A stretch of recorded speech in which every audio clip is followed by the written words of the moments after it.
वरिष्ठ पत्रकार S S Rizvi जी, आज आप यहाँ प्रेस कॉन्फ्रेंस के लिए सारे मीडिया लोग को बुलाया, क्या कुछ कारण है सर?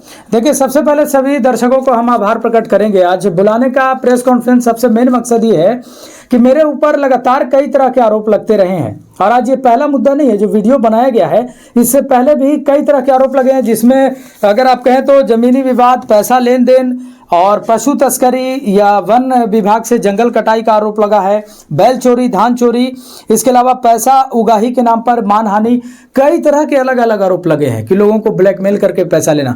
तो हम एक एक करके सारी चीज़ों का खंडन करने के, सबसे पहली बात कि कुछ लोग एफआईआर में चीज़ों को देखते हैं तो उस चीज़ को अवलोकन कर लेते हैं। तो सबसे पहले हम आपको बता देते हैं कि मेरा जो एफआईआर है 16-21 का हम जिक्र करते हैं। ऐसे तो मेरे ऊपर 4 मुकदमे दर्ज किए गए हैं, जिसमें 16-21 है कोठी थाना में, इसके अलावा इमामगंज वन विभाग में 2 है 75-24, 87-24 और चौथा इमामगंज में जो कि गालिब रजा पत्रकार किया था 211-24। टोटल 4 एफआईआर है। एक एक करके तमाम चीज़ों का जिक्र करेंगे और जो वीडियो में तमाम चीज़ों का जो पहली और सत्य निष्ठा के साथ मैं इसकी घोषणा कर रहा हूं और ये मैं अपने आश्वस्त हूं कि जो मैं बोल रहा हूं बिल्कुल सत्य। अगर गलत है तो कोई कमेंट बॉक्स में या जैसे भी करके वीडियो के माध्यम से प्रूफ कर सकता है। तो सबसे पहले हम जिक्र करते हैं कि बैल चोरी का जो आरोप लगाया गया है, ये एफआईआर में बैल चोरी की घटना हुई थी ऐसा नहीं है, लेकिन 6 माह पूर्व हुई थी और 16-21 एफआईआर जो हुआ था हमारा, वो उसका डेट है एफआईआर का 6/5/2021, 6/5/2021 को एफआईआर दर्ज किया गया था कोठी थाना में। लेकिन इसका जिक्र करने वाले व्यक्ति का नाम है भोलू खान, जो कि कोठी के रहने वाले। इन्होंने किसी को मोहरा बनाकर ऐसा किया था। उस समय गरीब दलित शोषित वंचित के साथ जुल्म सितम हो रहा था, तो ऐसे में हम लोगों ने आवाज उठाया था। लेकिन एक बात आपको बता देना चाहते हैं कि 16-21 की हमारे पास एफआईआर मौजूद है और डायरी भी मौजूद है। एफआईआर भी आप लोग से आग्रह करेंगे कि चला दीजिएगा। उसमें लिखता है कि मुद्दा कुछ और था। सबसे पहले तो 6/5/2021 को एफआईआर होता है, केस नंबर 16-21 है, जमानत हमें 24/22 को मिल जाती है। लेकिन आप अगर पेज संख्या 5 में जाएंगे डायरी में, तो डायरी में ये डायरेक्टली लिखा है कि ये जो हम लोगों ने लड़ाई लड़ा था 16-21 का, हम बैल चोरी का भी जिक्र आगे करेंगे, 16-21 जो एफआईआर हम पर हुए थे, ये डायरेक्टली एक लड़की के लिए हम लोगों ने लड़ाई लड़ा था समाज में। असल में वो लड़की रहने वाली थी कराड़गढ़ ग्राम पंचायत बिराज यानी कोठी थाना क्षेत्र के अशोक भारती की बेटी थी। वो अचानक 5/5/2021 को गायब हो जाती है। इसके बाद हम लोग खोजबीन शुरू करते हैं किसके साथ गई, तो जिसने केस किया था उसी के साथ वो गई थी। अब देखिए जो सच है वो चीज़, क्योंकि डायरी में भी ये चीज़ लिखा हुआ आप पढ़ सकते हैं। उसके बाद हम लोगों ने खोजबीन किया तो वो लड़की बाद में आती है, लेकिन बाद में उसे हटा दिया जाता है हम लोगों को और दूसरा मुहरा बना दिया जाता है। लेकिन वो जो वादी है उसको हम लोग पकड़ते हैं कि भाई तुमने ऐसा क्यों किया, उसके घर पे पूछने जाते हैं। फिर वो अचानक हम लोग जो चंदन भारती के घर पे बैठे रहते हैं, क्योंकि उसका भी केस में नाम है और केस में केवल मेरा नहीं 5 लोगों का नाम है, तो उसके घर पर आता है वो जो वादी है जो हम पर केस किया है और उसके बाद वो जैसे तैसे बोलने लगता है। तो हम लोग उसको वहीं पे मारते भी हैं और अच्छा खासा पिटाई करते हैं, ऐसा नहीं है।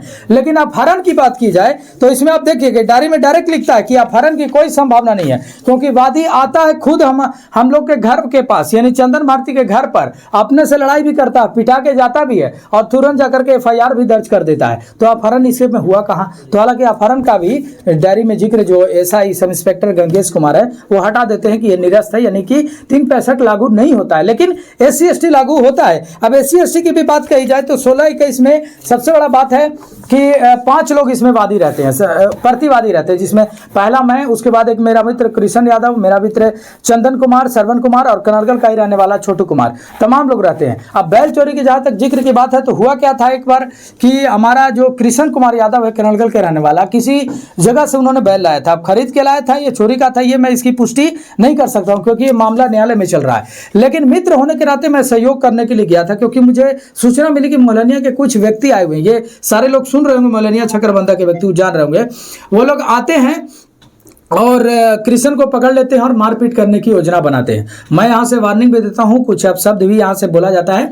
उसके बाद मैं स्थल पे जाता हूँ और डायरेक्टली बोलता हूँ कि भाई अगर इसने चोरी किया या कुछ भी किया तो आप न्यायालय में जाइए या कोर्ट में जाइए या आप थाने में जाइए, इसको मारपीट आप नहीं कर सकते हैं। लेकिन वो लोग मारपीट करने पर उतारू हो जाते हैं और हम पर भी हाथ चलाते हैं वो लोग। तो वो मामला था, वो सारा शूट आउट हो जाता है, बैल वापस लेकर के चले भी जाते हैं। लेकिन मैं आश्वस्त कर देना चाहता हूँ कि उसमें हमारी 1% कोई भूमिका पूरे पूरे मौलनिया के लोग जानते हैं, शकरबंदा के लोग अगर उस साबित कर दें कि रिजवी ने उनके घर से अगर बैल लाया हो या कनड़गढ़ में कहीं अपने घर पर बांधा हो या फोन के माध्यम से हमारी कोई भूमिका हो या किसी भी तरह से हमने मित्र का लाने ले जाने में सहयोग किया हो तो ये बता सकते हैं। लेकिन हाँ, बचाव में मैंने सहयोग किया था कि आखिर उसने ऐसा अपराध अगर किया है या नहीं भी किया है तो दोषी समाज नहीं दे सकता, कानून उसको दोषी दे सकता है। पहला मुद्दा है।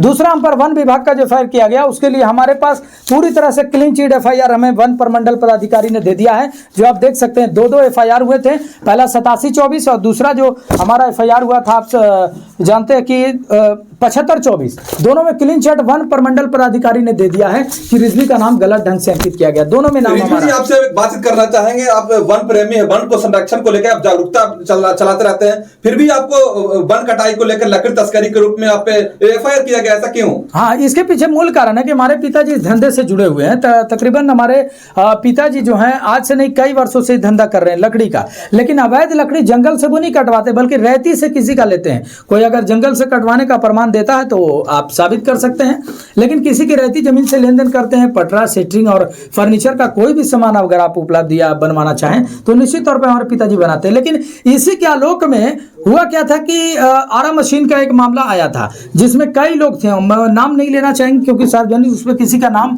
अंकित करना किसी का गवाही के रूप में चला जाता है, लेकिन किसका था नहीं था हम ये नहीं कर सकते।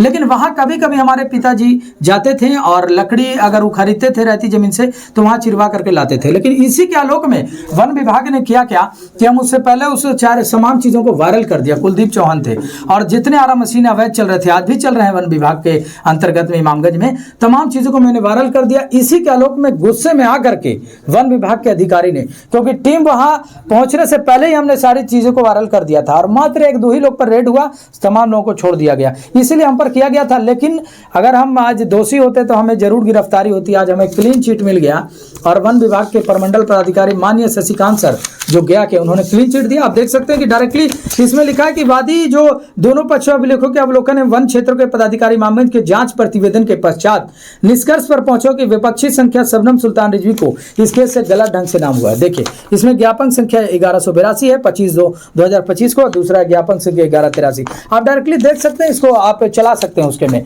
अगला हम पर आरोप लगाया जा रहा है कि 10,000 रुपया लेन देन का आरोप। मुंसाज जो भू माफिया है ये हम पर आरोप लगाता है 10,000 लेन देन का, तो बिल्कुल स्क्रीनशॉट है, पैसा उसने दिया भी है, लेकिन क्यों दिया है उसकी सच्चाई भी आप पहले जानिए। वो तो मैं उस चीज का जिक्र एक बार करूंगा उसके सामने, लेकिन क्यों करूंगा और चीजें और भी है। लेकिन डायरेक्टली उसने क्या बोला कि उधार हमसे पैसा लिया था, लेकिन नहीं, मैंने उधार तो मैंने तुमसे उल्टा लिया। सबसे बड़ी बात थी कि बिगन भारती में 1 डिसमिल जमीन देने की इसने बात कही थी, तो हमने सस्ता में इसने देने की बात कही थी। हमने बोला कि हमको कब्जा करके दीजिएगा तभी हम कुछ ले पाएंगे। जो भी है इसमें गालिब रजा का भी हिस्सेदारी, इस तरह करके मिला करके हम लोग कुछ लेने का प्रयास कर रहे थे। लेकिन हुआ क्या, ये व्यक्ति हमसे उल्टा 10,000 रुपया ले लिया कैश। तब हमने इससे उल्टा डिमांड मांग किया कि हमारा पैसा दो, हमको तुम्हारे सब बेईमानी वाला जमीन से मतलब नहीं है। और ये बात करता है कितने लोग को कहाँ पैसा देता है, इसका हम तो कुंडली खोलेंगे ही, वो तो बाद में इसका हम चर्चा करेंगे। और एक और तथाकथित हम ही लोग के क्षेत्र में काम करने वाला व्यक्ति है, उसका भी हम खुलासा करें, लेकिन अभी उसको वार्न इस वीडियो के माध्यम से कर रहे हैं, प्रेस कॉन्फ्रेंस के माध्यम से, कि अभी भी संभल जाओ, नहीं तो तुम्हारा वो इलाज और वो नंगा करेंगे समाज में तुम्हारी सच्चाई जो कुंडली दिखा करके, कि बर्दाश्त नहीं कर पाओगे अपना बेइज्जती, ये मैं बता दे रहा हूँ। और उसके बाद अगला सबसे बड़ी बात है कि हमारे ऊपर और भी आरोप लगे हैं, जिसमें पशु तस्करी के लेकर के किसी भी, और पशु तस्करी में ये भी कहा गया कि भाई अगर आपने लगाया था तो फिर हटाया क्यों नहीं। हाँ, सबसे बड़ी बात कि आपने लिखा था फिर चुप क्यों हो गए बीच में। नहीं, आज भी हमारा अभियान जारी है। अगर अवैध तस्करी, पशु तस्करी इस क्षेत्र में हो रही है तो उस पर आज भी मैं आवाज उठाता हूं। और पोस्ट अगर मिली भगत हमारी होती तो पोस्ट हम डिलीट कर देते। आज फेसबुक पे जा करके आप देख सकते हैं कि अवैध तस्करी के खिलाफ जो मैंने आवाज उठाया था आज भी वहां पे विराजमान है, मौजूद है पोस्ट। और अगर हम किसी से 1 रुपया भी पशु तस्करी के नाम पर लिया तो खुलेआम मीडिया में आके बोल सकता है। सर मेरा प्रश्न यह है कि सलैया में आप भूमि विवाद को लेकर के आपने निपटारा सुझाव लेकर के आपने अपना न्यूज को माध्यम से चलाया है, परंतु लोग आपको रुकावट डालने का प्रयास कर रहे हैं, ऐसा क्यों? क्या कुछ ऐसा कुछ मिलने वाला है?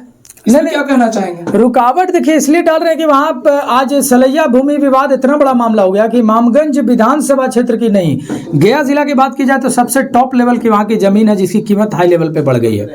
अमुनसाद जो भू माफिया है वो कहीं दूसरे जगह से जमीन लिखवाता है और गरीब दलित समाज के ज्यादातर लोगों को टारगेट करता है विशेष तौर पर। तो हम तमाम चीज का लगातार हम खुलासा कर ही रहे हैं।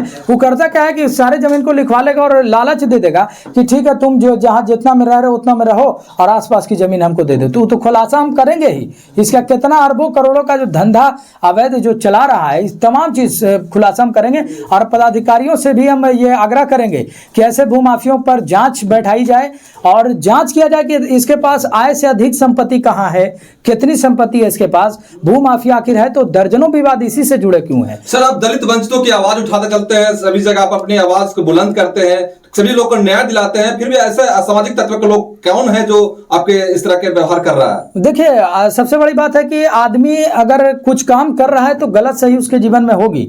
हम लोग एक ऐसे बेरोजगार युवा हैं जो लगातार आज पत्रकारिता के माध्यम से हम लोग आवाज उठाते हैं। तो ऐसा नहीं है कि चीज़ों को हम लोग लेन देन नहीं करते, बिल्कुल करते हैं, लेकिन ऐड के रूप में, किसी के प्रचार प्रसार के रूप में, कहीं किसी का निजी मुद्दा है तो उसने अगर हम लोगों को आने जाने की खुशी से दे दिया तो उसको भी हम लोग रख लेते हैं। ऐसा नहीं होता है। कई बार तो हम डायरेक्टली ये भी कहते हैं कि भाई आपके निजी मुद्दे से आ रहे हैं और मैं देखता हूं कि वो व्यक्ति सक्षम है देने में, तो मैं डायरेक्टली बोलता हूं कि सर मुझे आने जाने का भी आप निर्वहन कीजिए, मुझे सुरक्षा दीजिए। कई बार हम लोग जंगली क्षेत्र में जाते हैं तो मैं ये भी कहता हूं कि हमें आने जाने का भी कर दिया जाए और आप कुछ आदमी भी हमें भेजिए ताकि जंगल तरफ अगर हम जा रहे हैं मुद्दा उठाने के लिए समाज का तो हमें थोड़ा सा संरक्षण भी दिया जाए। हम तो डायरेक्टली इस बात को बोलते हैं। हम लोग कोई सरकारी पत्रकार नहीं है जो सैलरी की बात करें कि हमारे पास 30,000 40,000 50,000 सैलरी होता, नहीं, ऐड के रूप में करते हैं। कई बार ये भी हम आपको खुलासा कर देते हैं कि अगर सबसे बड़ी बात है कि प्रशासन व अधिकारियों तमाम लोगों को घूस दिया जाता है पूरे बिहार में। इसको कई लोगों के बाद परमान लोग जाते भी हैं, जेल जाते भी अधिकारी। अब ऐसा नहीं कि पत्रकार को नहीं दिया जाता, बिल्कुल दिया जाता है। कई मामले में हमको भी दिया गया, लेकिन किस मामले में दिया गया? अगर मैंने उनका मुद्दा उठा दिया, आवाज उठा दिया, अब देखा कि उनकी नौकरी जाने वाली, बहुत सा कुछ, वो आकर हमारा पैर पकड़ेंगे, घिघियाएंगे। अगर ऐसा जिन्होंने हमको दिया है और पैसे वो लोग आकर के डायरेक्टली देने का प्रलोभन देते हैं, दे भी देते हैं, देकर चले जाते हैं, लेकिन मैं उसको नहीं करता हूं। लेकिन सबसे बड़ी बात है कि वो लोग करते क्या है कि खुद गलत करेंगे और गलत को मिटाने के लिए वो लोग खिखियाएंगे, रिड़ियाएंगे। तो वैसे लोग अगर चाहते हैं कि उनका भी हम खुलासा कर दें तो उनका भी हम डायरेक्टली खुलासा करने के लिए तैयार है कि किन किन ने किस अवैध मामले में हमको दिया है। Thank you.